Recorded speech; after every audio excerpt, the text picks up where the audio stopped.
Welcome to the introduction video of the Carbon Education series. Carbon. You've probably heard about carbon here and carbon there, but what is it really? Carbon is a necessary building block of all living and non-living things. Carbon is a chemical element. It acts as a small unit forming matter. We can think of it as a single Lego block that, along with other elements such as oxygen or hydrogen, when combined, together form and make up everything in our world. Here we are looking at the primary carbon pools. It describes the main groupings of carbon as it moves and is exchanged through the carbon cycles on the planet. The carbon cycle is critical to life on Earth. The carbon cycle processes take place between the four major natural pools of carbon on the planet: the atmosphere, the biosphere, the hydrosphere, and the lithosphere. The atmosphere is the gaseous envelope surrounding the Earth, which we commonly call air.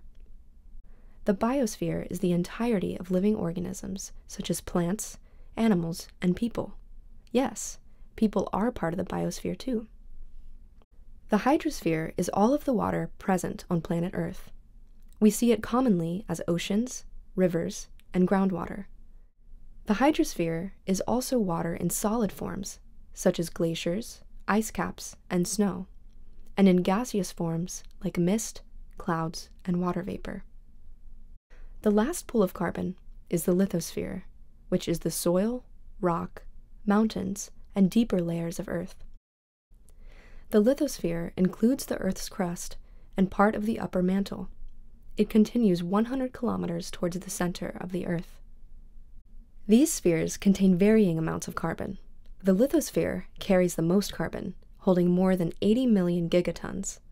The hydrosphere is the second largest, followed by the biosphere, and finally the atmosphere, which contains about 700 to 850 gigatons of carbon.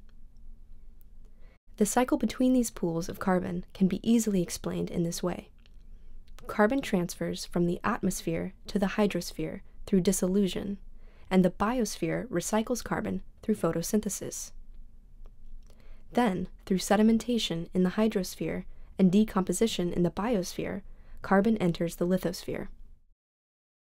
During volcanic eruptions, the carbon contained in the lithosphere is expelled back to the atmosphere.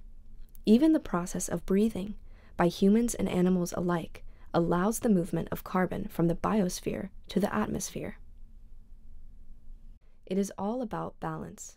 The natural carbon cycle assures the balance between the carbon contained in all the pools.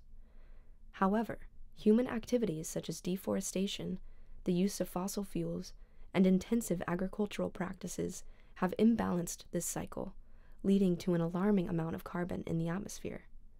Together, let's explore the world of carbon to better understand the different parts of the cycle and learn some ways to help us keep a healthy balance.